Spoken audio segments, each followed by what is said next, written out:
Terceiro álbum de estúdio dos Titãs, Cabeça Dinossauro encapsula uma guinada na carreira da banda. Lançado em 25 de junho de 1986, o trabalho marca a estreia da parceria com o produtor Liminha e uma fase de amplo sucesso de crítica e público. Cabeça Dinossauro ganhou o disco de ouro e em seu primeiro ano já havia vendido mais de 250 mil cópias. Marcado por uma sonoridade mais crua e com letras fortes de caráter punk, o álbum é considerado um dos mais importantes do rock nacional dos anos 80 e abre a porta para uma série de excelentes trabalhos do grupo paulistano. Para conversar sobre esse clássico, recebo hoje a jornalista Ananda Zambi. Bem-vinda, Ananda. Obrigada, Renan. Obrigada, pessoal. Muito feliz de estar aqui. Para começar, eu queria saber qual a sua relação com os Titãs. Eu sei que é uma banda que você gosta muito e eu queria entender se teve um momento específico que você lembra, assim, quando você conheceu os Titãs, como foi esse contato? Então, os Titãs permeiam a história da minha vida, assim. Acaba se cruzando, né? Às vezes a música tem isso, né, na vida da gente. Quer dizer, às vezes não, sempre. Mas no caso dos Titãs, é a minha banda preferida da vida. E, enfim, eu conheci muita coisa, muitas pessoas, eu vivi muitas histórias por causa deles, assim. Quando a pessoa é fã, às vezes tem muita coisa, né? Muita história para contar, muita história vivida, assim. E eu acho que os primeiros sinais dos Titãs, assim, na minha vida foram vários, porque, assim, é uma banda, né, que já tem 40 anos e a gente meio que conhece desde que se entende por gente, né? Eu lembro, muito pequena, assim, quando eu ouvia Pra Dizer Adeus, tipo, a voz do Paulo Miklos, pra mim, era como se fosse uma voz perfeita, tipo, a voz ideal era a dele, assim, quando eu era criança eu pensava muito assim, eu sentia isso. E aí, outro momento foi quando eu conheci um disco, eu era pequena também, eu era, tipo, criança, pré-adolescente, tinha uma coletânea chamada Rock Brasil, e nessa coletânea tinha Marvin. Eu acho que era a segunda ou terceira música. E quando eu ouvia muito no carro com meu pai esse disco. E aí se tornou, tipo, minha música favorita. Mas quando eu engatei de fato, quando eu realmente falei, não, agora eu vou conhecer a obra dos Titãs. Eu sou de Maceió, né? E lá, acho que no meio dos anos 2000, quando eu era adolescente, enfim, criança, pré-adolescente, adolescente, essa época, não tinha muito show de bandas que eu gostava lá, sabe? Que eu ouvia na época. Tinha muito mais show de forró, sabe? E eu sentia que, tipo, não tinha muita coisa para fazer lá, mas de vez em quando apareciam uns eventos, assim. Uma coisa que, pelo menos, eu fazia é que mesmo se eu não gostasse muito daquela banda, mas se já era alguma coisa fora da curva, se era algum cantor pop nacional, por exemplo, eu ia, sempre gostei muito de show, eu ia e mesmo se eu não conhecesse muito a obra daquele artista, e aí eu procurava conhecer a obra para, quando eu fosse no show, já conhecesse as músicas. E aí teve um festival na cidade que minha mãe trabalhava, que teve, sei lá, umas bandas de pop rock nacional mesmo, CPM 22, Paralamas. E aí eles anunciaram que na edição seguinte ia ter Titãs. E aí eu falei, eu vou pesquisar as músicas para quando chegar no dia do show eu conhecer, né, as músicas. E aí eu lembro de ir na Lan House, tipo, era 2008, e eu entrei no site da banda, e aí era um site que quando você entrava, já tocava uma música, né? E a música era Anjo Exterminador, que era o single deles no DVD MTV ao vivo, lançado em 2005. E daí eu comecei a pesquisar, né? E, enfim, aquela música eu comecei a gostar. E daí eu comecei a pesquisar mais a fundo, a baixar as músicas, né? Minha internet era lenta, então eu baixava por música. E aí, quando minha internet melhorou um pouquinho, vou baixar os álbuns. E aí eu já sabia que as pessoas falavam muito do Cabeça Dinossauro. E aí, quando eu baixei o Cabeça Dinossauro, eu falei, é isso, sabe? Eu, rebelde que sou, questionadora que sou, quando eu vi aquilo, me achei, assim. É engraçado porque, como você falou, os Titãs acho que estão no nosso imaginário desde sempre, né? Uma coisa que eu fui uma criança, cresci muito com televisão. Então, todas aquelas coisas que tocavam em trilha sonora de novela, elas já existiam sempre nesse meu imaginário. E a minha relação com os Titãs estava muito nesse espaço, dessas canções que eu conhecia por causa das trilhas de novela. Então, eram muito mais esse lado, as mais românticas, as mais baladas, essas coisas todas. E aí, eu lembro que depois eu tive contato com um disco ao vivo que eles fizeram com os Paralamas, que a gente comprou, tipo, em banca, assim. Foi uma coisa meio aleatória. Eu nem achava que era um disco oficial, eu achava que era uma coletânea. Depois eu entendi que era um disco mesmo. E aí depois eu ouvi o Acústico MTV, era uma coisa que eu ouvia e tudo, mas eu sabia desse outro lado que existia uma outra coisa que era mais barulhenta, mas eu nunca tinha ido para esse lado. E aí nessa pesquisa, pra gente gravar esse episódio, eu tava vendo os vídeos.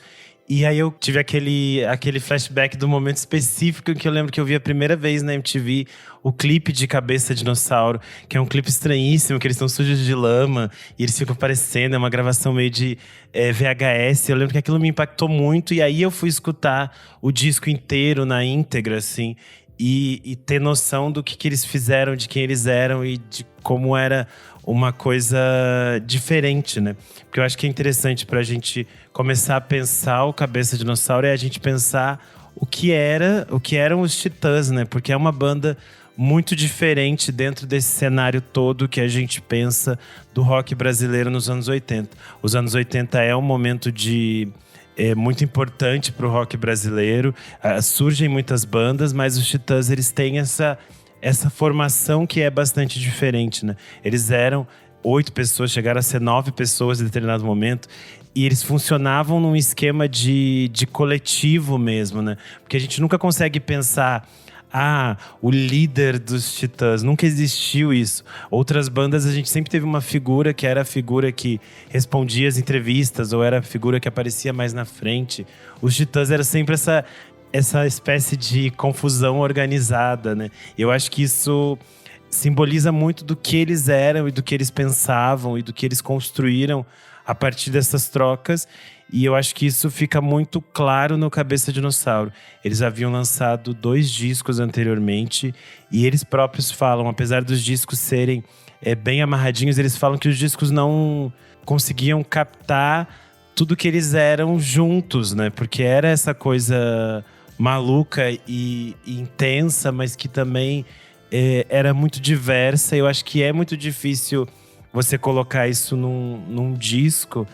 E eu acho que o Cabeça Dinossauro é o grande momento em que eles conseguem dizer muitas coisas de quem eles são, né? Enquanto essa banda que consegue transitar entre ser muito punk, muito violenta assim, e consegue ser muito romântica ou muito sincera e olhar para outros lados. Eu acho que essa diversidade é aqui o grande momento, né? Que fica claro, assim. Mas até chegar nesse momento, né, eu acho que não foi fácil, né? Porque no início eles não eram muito compreendidos, né? Enfim, 9 cabeças, muitas referências juntas, né? Cada pessoa com suas referências culturais. E aí no palco chegava a ser uma coisa meio maluca, né? O público não entendia muito bem, né? O público pop não entendia muito bem, o público mais punk também não entendia muito bem. Tanto é que no primeiro disco deles, que tem músicas boas, né? Enfim, não tem como não citar a Sonifera Ilha, né? A Sonifera Ilha está no primeiro disco, né? Que é um grande sucesso da banda. Mas ainda assim, você vê que é um disco que as coisas estão meio deslocadas. Assim, não tem… é como se não tivesse um fio condutor, sabe? Não tem um fio que amarra. Tá tudo meio deslocado e eles ainda não estão conseguindo imprimir o que eles querem ali. E pelo visto nos shows também isso acontecia, né? As pessoas não entendiam muito muito bem aquilo, talvez eles mesmos não entendessem, né? Eu acho que eles eram estranhos demais para esse universo pop, mas eles já eram considerados pop demais para esse universo que era muito underground. Porque eles nunca tiveram problema em participar dessas coisas que não eram tão bem vistas por esse universo mais punk, mais do rock pesado, que era tipo, vamos no Chacrinha, vamos no Perdidos na Noite, vamos nesses programas de TV. E eram espaços que eles frequentavam e algumas dessas outras bandas diziam, isso não é tão legal. Mas eles achavam que esses espaços eram importantes também para esse diálogo que eles estavam criando, né? Então eles ficavam nesse meio termo, assim. Sim, eles adoravam participar de programas de TV, né? Mesmo com essa música na televisão, que eles teoricamente criticam, né? Mas criticam de uma forma irônica, né? E, nossa, eles adoravam, né? Participar de Chacrinha, Perdidos na Noite, né? Sim. O disco televisão já é um pouquinho mais... Eles já conseguem imprimir mais a assinatura deles, assim. Mesmo que na época também não tivesse vendido muito, né? Na época também não foi muito compreendido. Mas ali já é um trabalho mais amadurecido, né? Sim. Para quem está nos ouvindo, é importante explicar que nessa primeira fase eles assinaram um contrato e outra época do mundo das gravadoras, o contrato previa três discos. Hoje em dia ninguém assina um contrato, quase ninguém nem assina um contrato que dirá para 3 discos seguidos, mas era o processo e no final das contas foi uma coisa excelente para eles, porque os resultados desses primeiros discos, dos 2 primeiros discos, apesar de ter alguns hits pontuais, não foi aquilo que se esperava, porque era um momento em que outras bandas de rock estavam vendendo muito. Então eles acabam tendo ainda essa liberdade de produzir um terceiro disco, que acaba sendo o Cabeça Dinossauro, e esse disco tem uma outra linha de produção e de pensamento e de nascimento. E eu acho que um ponto muito fundamental desse momento para nascer o Cabeça Dinossauro está num acontecimento que é a prisão do Arnaldo Antunes e do Tony Bellotto. Os dois são pegos com drogas, com heroína. E aí, no caso, o Tony é considerado como apenas usuário e o Arnaldo é enquadrado como se ele tivesse traficando drogas. E aí ele fica preso durante 1 mês. Ele sofre um processo em que ele vai ter que ficar numa prisão domiciliar, então ele não pode participar dos shows, mas ele consegue participar desse processo de criação do disco. E é muito interessante que uma das coisas, a gente citou aqui, a presença da banda na televisão, é que a maioria dos programas e dos espaços que eles frequentavam anteriormente cancelaram as coisas que estavam marcadas, cancelaram as participações, não chamaram mais. E o único programa que continuou chamando eles é o Perdido na Noite, do Faustão. E é muito interessante que nesse primeiro momento que eles voltam, o Faustão, daquele jeito extremamente Faustão, ele para o coisa e diz: eu quero falar com vocês agora sério, porque o Arnaldo e o Tony estão sofrendo uma questão pessoal e não sei o quê, mas a gente tem que entender e respeitar eles e pipipó. Aquelas coisas do Faustão, mas acho que é uma coisa muito importante. O Nando Reis sempre gosta de relembrar esse caso, porque para ele é uma coisa muito simbólica o fato de o Faustão não ter esquecido deles e ter apoiado eles num momento que é complexo, porque hoje em dia se reflete muito o quanto essa prisão do Arnaldo tem uma relação de alguma coisa abusiva, e que era uma tentativa da polícia de mostrar serviço e de dizer: olha, estamos prendendo aqui esses artistas que são arruaceiros, essas coisas todas que eram comuns, porque eles estavam num momento é um momento muito específico do Brasil, né? A gente estava... 86 é uma parte que a ditadura acabou, mas ainda não há, a democracia não está bem estabelecida, a gente ainda não tem uma constituição, as coisas estão nesse espaço que é meio perdido. E eu acho que tudo isso impulsiona o que eles vão construir nesse disco, né? Porque é um disco muito mais político. Tem uma fala interessante do Charles Gavin que ele fala: havia um momento do Brasil que estava se desenhando muito problemático. Uma ditadura militar ainda se desmanchando, a morte de Tancredo Neves. O clima era de desilusão, um cenário de distopia. E havia também nosso momento como banda. Tínhamos vindo de televisão, nosso segundo disco, incompreendido pela gravadora Warner, que não foi bem trabalhado. Isso nos provocou certo dissabor, ceticismo com a música, a carreira. Chegamos ao disco com raiva do mercado, da gravadora, de todo mundo. E eu acho que isso se reflete nas músicas, né? São músicas mais raivosas e mais diretas, né? Sim, sim. Eu tava pensando, eu acho que, por exemplo, esse momento da prisão do Tony e do Arnaldo serviram para eles perceberem algumas coisas que não estavam ao alcance deles, no sentido de que eles são homens brancos, classe média, e que quando, enfim, eles fazem parte de uma classe opressora, e quando eles foram presos, o Tony e o Arnaldo, quando eles foram presos, eles sentiram que ia ser oprimido, né? E claro que toda a banda sentiu isso, porque toda a banda foi prejudicada, né? Então é como se eles tivessem conhecido o lado, enfim, da injustiça, que a lei dos homens não é tão justa assim, né? E se reflete no disco, quando eles, por exemplo, criticam a polícia, né? Quando eles falam do Estado também, Estado de violência. Eles refletem também sobre as religiões, e como em igreja, né?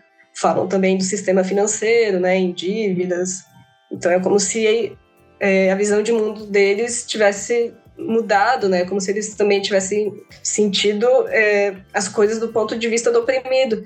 E esse ano de 86 foi um ano muito maluco, assim, porque estava vindo numa abertura política, né, desde 78, gradual, e aí teve o fim da ditadura oficial em 85, na mesma semana que teve o Rock in Rio, então o rock estava explodindo, e daí teve essa abertura oficial, mas que na prática ainda existia repressão, né, ainda existia censura, e enfim, a economia estava, num primeiro momento, deslanchou, que no final, tipo, o plano cruzado no início deu certo, mas depois já não estava dando mais certo, então estava nessa coisa de otimismo e pessimismo. Então, acho que muitas circunstâncias influenciaram na produção desse disco e que fizeram ele ser um dos maiores discos do rock brasileiro, né?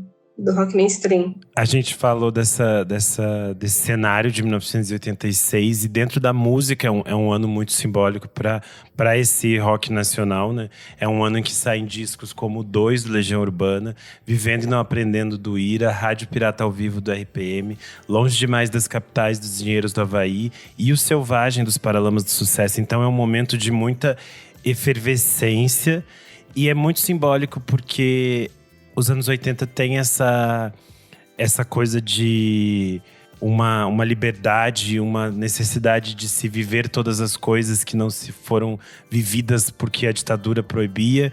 E aí tem uma grande tensão em que tudo se permite, se pode.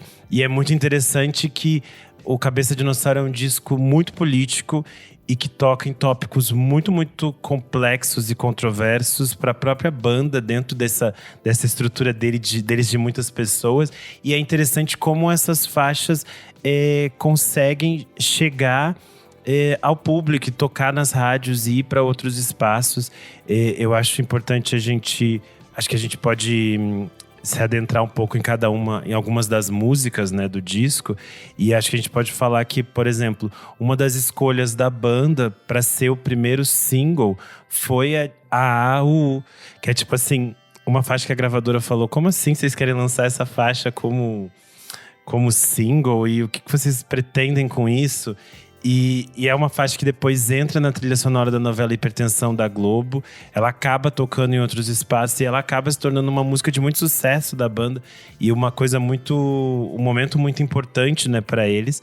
Especialmente quando eles conseguem lançar um clipe exibido no Fantástico. E nos anos 80 você tem um clipe exibido no Fantástico, que era tipo assim, o momento ideal da sua carreira.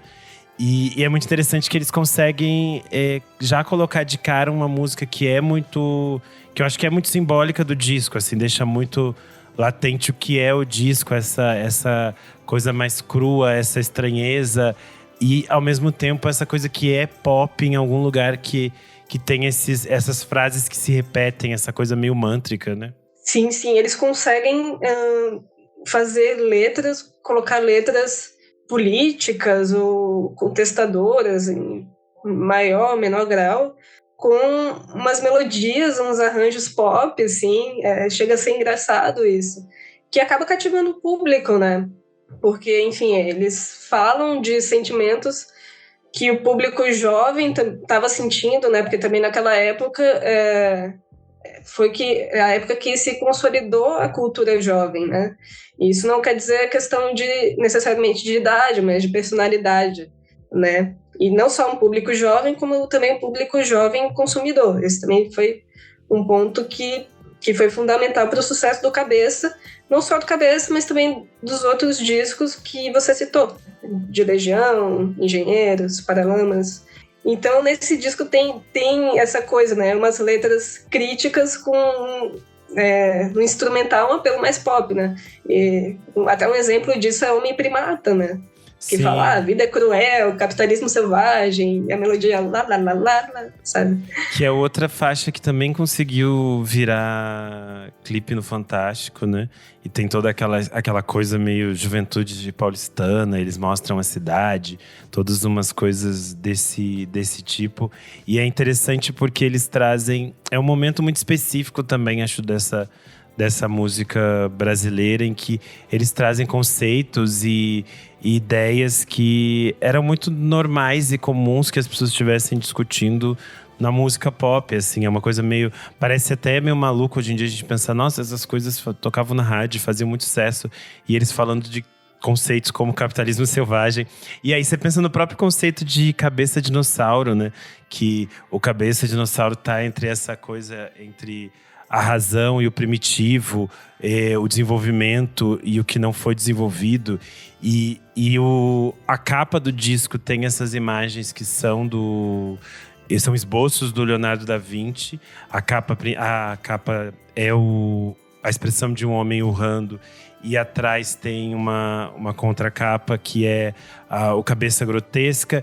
E são 2 desenhos, é um dos primeiros discos de bandas de rock brasileiro, desse universo mais mainstream, em que os artistas não aparecem na capa, o que já é um pouco usual também, né? Geralmente tinha aquelas fotinhos, eles ali bonitinhos, organizadinhos.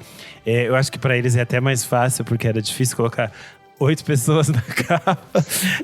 E é uma capa muito icônica, e ela se torna muito icônica dos Titãs. É uma coisa… imageticamente é uma coisa muito forte que as pessoas pensam.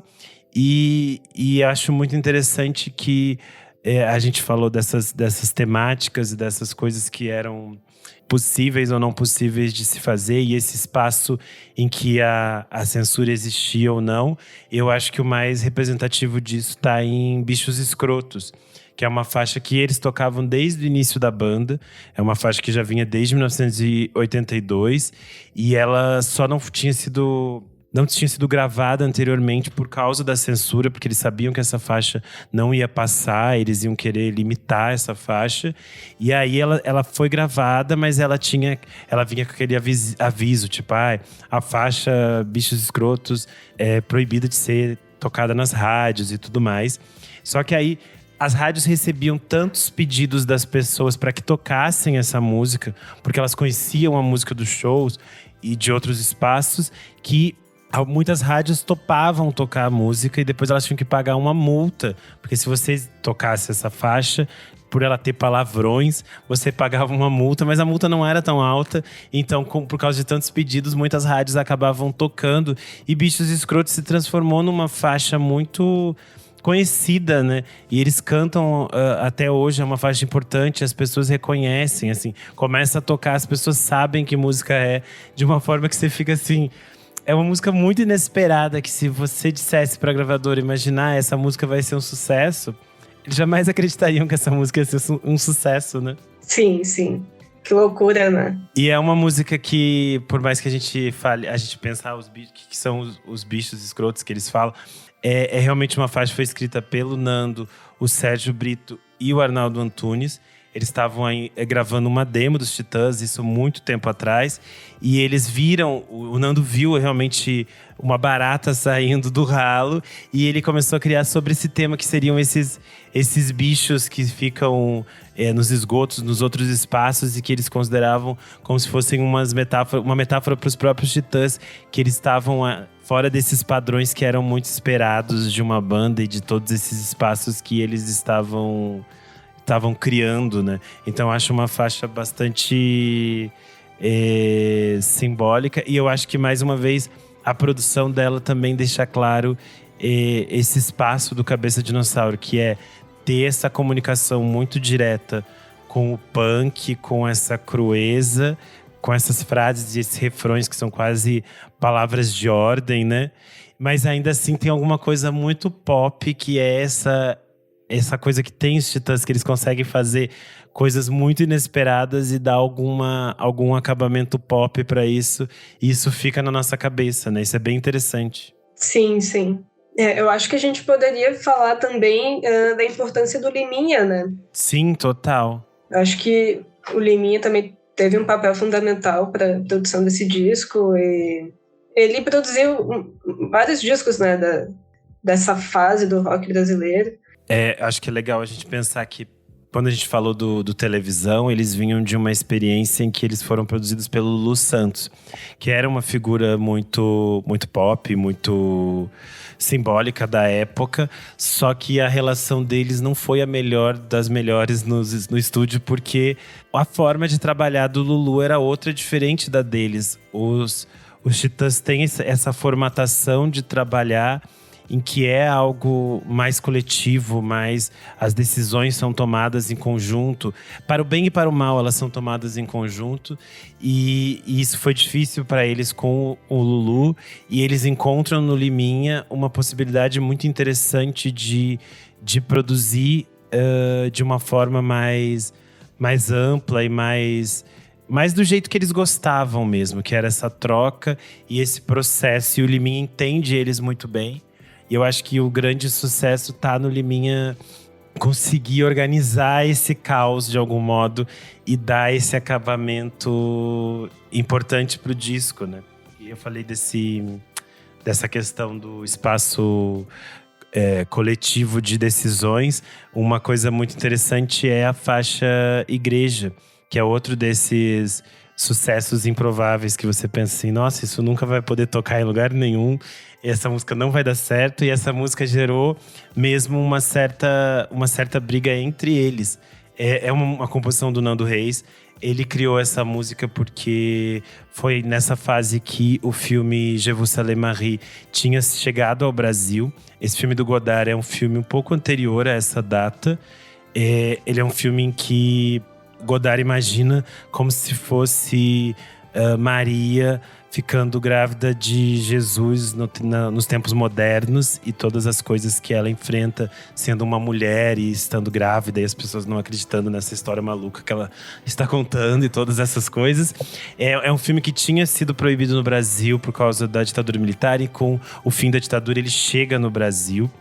E aí o Nando fala que esse filme teve um grande boicote. Ele teve um grande boicote, e uma das pessoas que apoiou o boicote foi o Roberto Carlos. E o Nando era muito fã do Roberto Carlos, ele ficou muito incomodado com isso. E ele fala que ele próprio, por ter estudado numa escola religiosa, tinha muitas questões com a religiosidade, com todos esses espaços. E ele fez essa música que fala muito claramente, né, que não precisa da igreja, não precisa, que não gosta de padre, não gosta dessas coisas todas. E eles ficaram divididos, tipo, o Arnaldo Antunes era um que era contra gravar essa música, o Branco Melo e o Paulo Miklos também não eram muito a favor da música entrar. Não que eles necessariamente discordassem da música, mas eles achavam ela muito incisiva ao dizer não gosto disso, não quero isso, e não dava margem a essa mudança. Mas eu acho que tem também essa coisa meio punk, meio rebelde de dizer assim, não a tudo de um modo mais incisivo, eu acho que faz sentido. Mas enfim, eles ficaram nessa discussão, a faixa acabou entrando e eles ficavam meio em dúvida. No final das contas, em 88, eles gravam um especial para TV que o Caetano Veloso participa. E o Caetano Veloso decide que ele quer cantar a igreja. Então o Caetano faz o vocal. Se vocês procurarem no YouTube, tem essa versão. Naquela qualidade bem ruim do YouTube. Mas acho que já vale o registro histórico, porque é muito divertido que o Caetano está cantando com eles. E aí, os outros depois acabam achando mais ok cantar essa música. Porque o Arnaldo mesmo, às vezes, ele ficava muito incomodado. Tanto que, às vezes, ele saía nos shows, ele saía do palco na hora que eles cantavam essa música. E ele passa a cantar, a voltar a ficar no palco depois que o Caetano canta essa música. Então tem meio que uma chancela do Caetano dizendo: gente, essa música é muito boa. E acho interessante que são essas muitas histórias das músicas por causa disso. São muitas pessoas, né? Muita gente que tem que decidir, que tem que tomar as decisões do que fazer ou não, né? E eu acho que outro exemplo simbólico dessa coisa incisiva do disco é Polícia, né? Que é uma faixa que é composição do Tony Bellotto, pelo que a gente falou da experiência toda que eles passaram com as prisões. E é muito interessante que, mais uma vez, eles também ficavam assim… O Tony escreveu a música pensando no Paulo Miklos, mas chegou na hora da gravação, quase ninguém queria gravar. Todo mundo ficou assim, meu Deus, será que a gente grava essa ou não? Quem grava essa? E acabou que é o Sérgio que canta.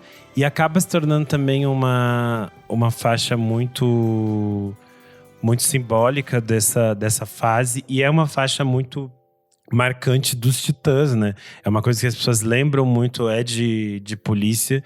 E acho que tem essa conexão com outros artistas, porque os Paralamas sempre mesclam trechos de Polícia quando eles cantam ao vivo Selvagem, que é uma faixa que a gente falou que é do mesmo ano, que eu acho que encapsula esse momento que eles estavam passando.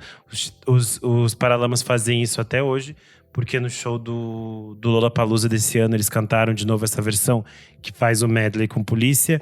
E uma banda que sempre canta Polícia é o Sepultura. Eles cantavam nos shows, eles incluem como faixa bônus da versão brasileira do Chaos AD de 1993. Depois eles fazem alguns shows ao vivo em que às vezes entram caras do Titãs, depois às vezes o Andréas toca com eles. É uma coisa bastante marcante essa troca entre eles. Então acho isso também bem interessante desse momento específico, né, dos Titãs e dessa raiva que eles transformaram em música, né? Se for parar pra pensar, Selvagem, acho que é tipo uma música irmã de Polícia, né? Sim. Eu acho que tem uma ideia bem parecida, assim, um discurso bem parecido. E Polícia é uma música que a gente já nasce conhecendo, né? E é uma música um tanto de interpretação ampla, né? Tipo, polícia para quem precisa de polícia. Daí você fica se perguntando quem precisa de polícia. E eles já foram criticados também por essa música, né? Eu vi uma entrevista do Tony Bellotto falando que uma pessoa falou, polícia para quem precisa, né? Você tá querendo dizer o quê? Polícia, quem precisa de polícia são os pobres, não sei o quê. Aí teve esse tensionamento, mas é uma música que já tá no nosso imaginário, né? Eu acho que essa complexidade que existem nessas canções do Cabeça Dinossauro, que deixam ele tão interessante, tão vivo ainda hoje, por causa disso. Você pega uma faixa como Polícia, ela tem essa ironia, essa agressividade punk de dizer polícia para quem precisa de polícia, mas tem esse questionamento quem precisa da polícia, por que precisamos da polícia. Sim. E é um questionamento que a gente tem até hoje. Como repensar a nossa polícia brasileira, como repensar a forma que a gente pensa a segurança pública, como a gente repensar a luta contra a guerra contra as drogas, seja lá o que seja essa guerra contra as drogas, que só cria novos problemas. Então eu acho que é muito simbólico como eles escreveram canções que refletem muito aquele momento, aquele espaço-tempo que eles estavam inseridos, mas que continuam reverberando o que é o Brasil e o que é se questionar dentro desse Brasil, que é sempre muito complexo e muito maluco, né? Eu acho curioso que no disco seguinte deles, o Jesus Não Tem Dentes no País dos Banguelas, quem escreve o release é ninguém menos que o Paulo Leminski. E aí o Paulo Leminski fala sobre o disco anterior, ele cita o disco anterior, que é o Cabeça de Dinossauro. E ele fala: no Cabeça de Dinossauro, vocês demoliram com os 5 pilares da ordem social: a polícia, o Estado, a igreja, a família e o capitalismo selvagem. Aí ele fala: agora chegou a hora de vocês começarem a demolir as coisas de dentro. E é muito interessante, porque se você pensar, todos os temas que eles abordam em Cabeça de Dinossauro são temas complexos, são temas difíceis e que eles conseguem abordar de uma forma poética e interessante, que ainda hoje nos causa tensionamentos e questões, né? Ainda hoje continua incomodando, digamos assim. E eu acho que isso que é interessante de um disco que conversa com o universo punk, sabe? Ele tem que continuar sendo, de algum modo, incômodo e te movimente, que te faça repensar nessas coisas todas, né? Sim, é um disco absurdamente atual e um tanto contracultural também. E talvez por ele ter um certo viés contracultural, talvez por isso que ele continue atual. Porque rompeu com os padrões do rock brasileiro mainstream, né?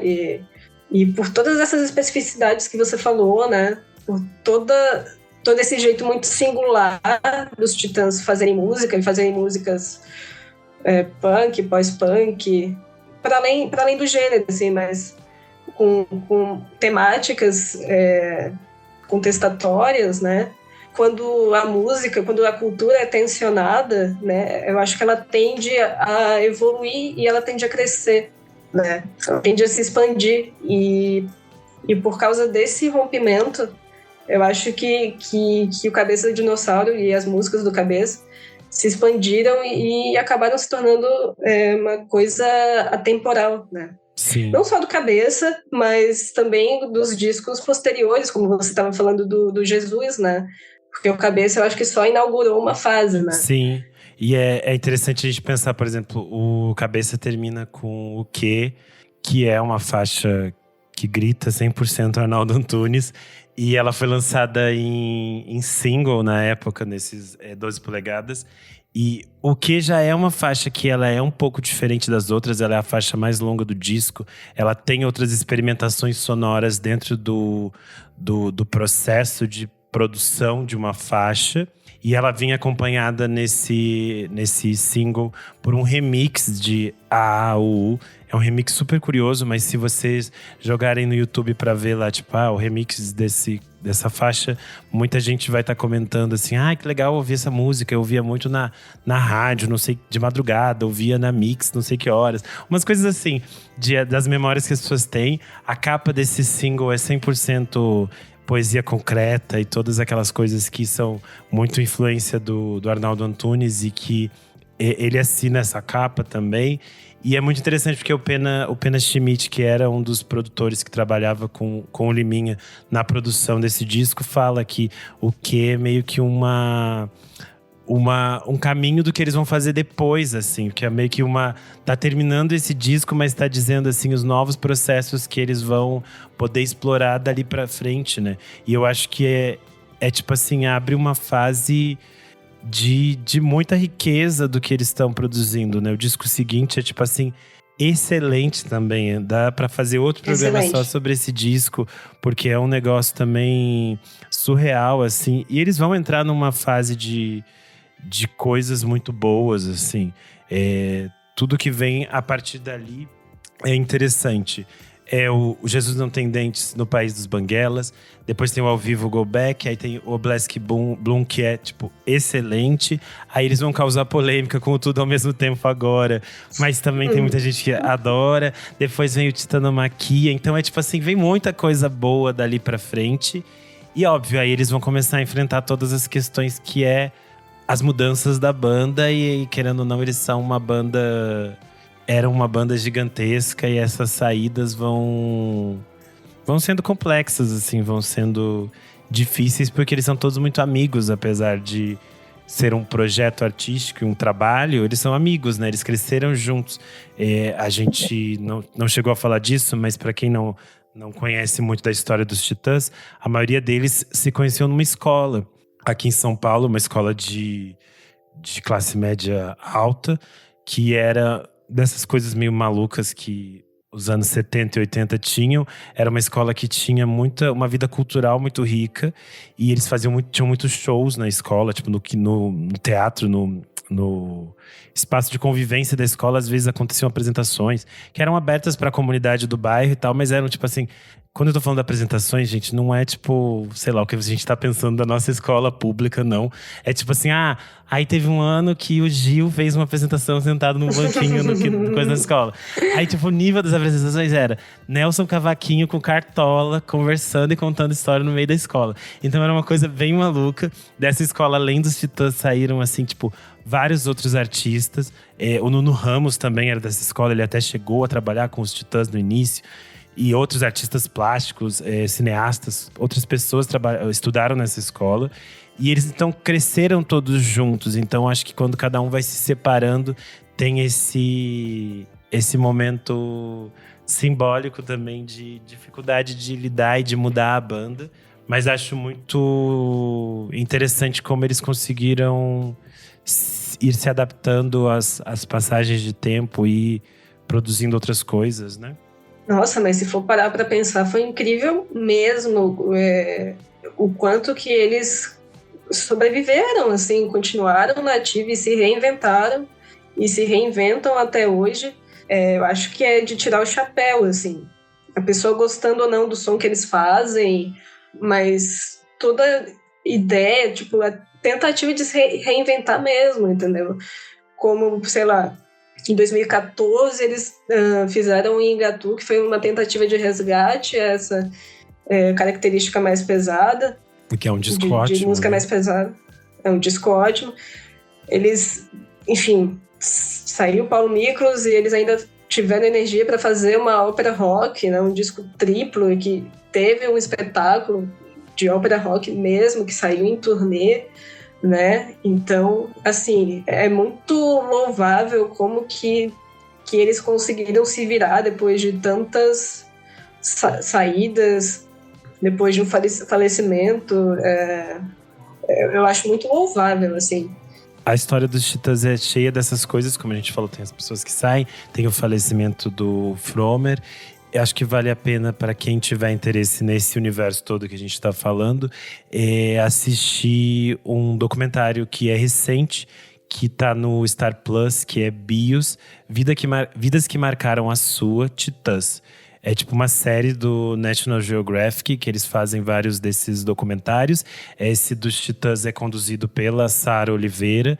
E aí ela conversa com os integrantes atuais da banda, que eles visitam alguns espaços icônicos de São Paulo, onde eles passaram, como essa escola que eu falei, o Sesc Pompeia e alguns outros lugares. E tem entrevistas com todos os ex-integrantes e outras pessoas que são importantes para a banda, como o Liminha. E acho que é bem interessante porque é um documentário que poderia ser muito na linha fair play, tipo, nos amamos todos e foi tudo lindo, olha que lindo.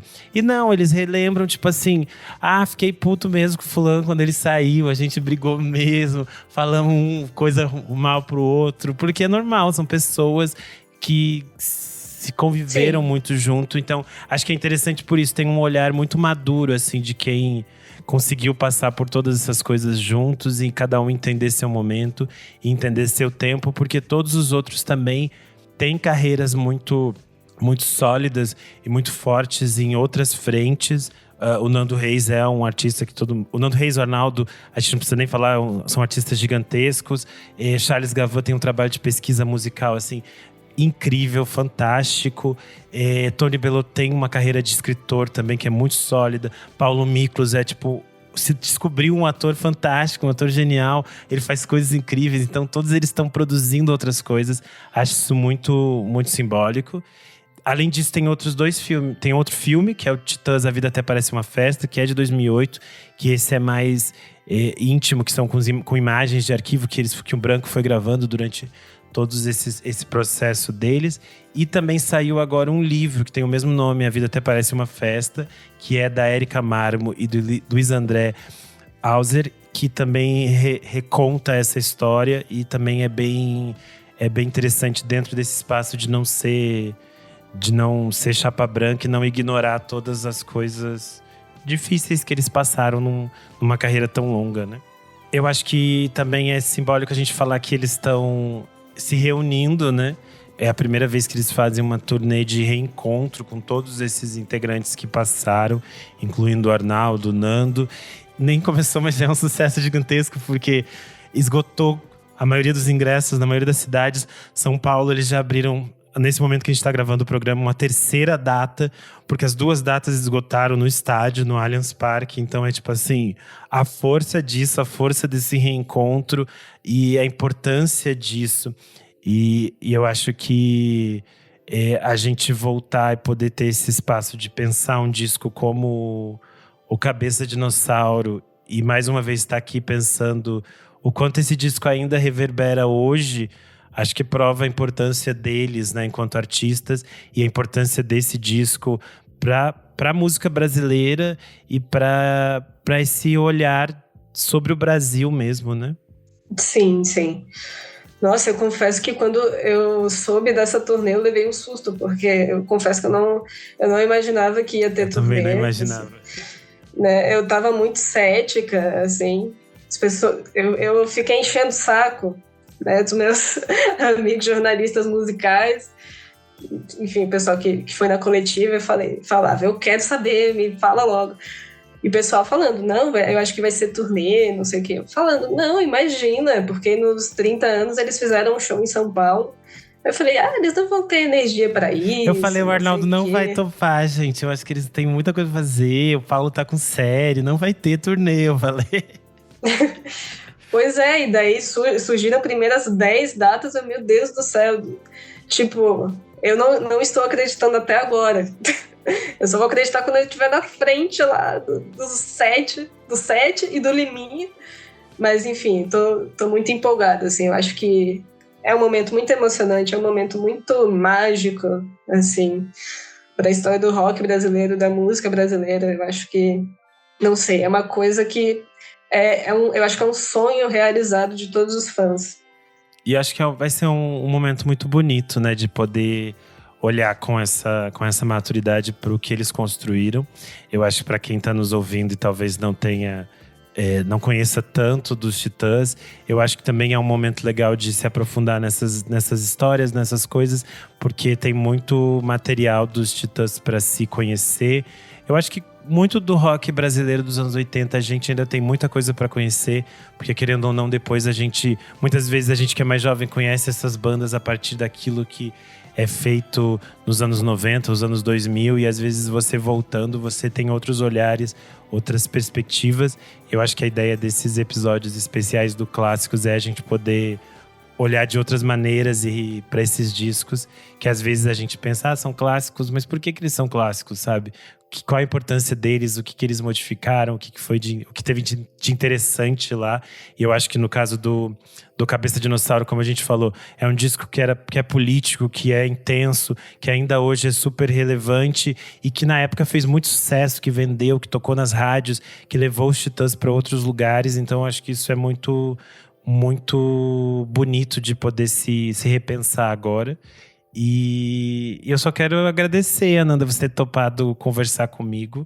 Espero que você tenha se divertido também, porque eu sempre me divirto muito com esses episódios. Eu acho muito bom poder fazer a pesquisa, voltar nessas histórias. Acho que sempre rende coisas muito legais. E quero deixar esse espaço para que você diga onde as pessoas te leem, te acompanham, onde elas podem te seguir.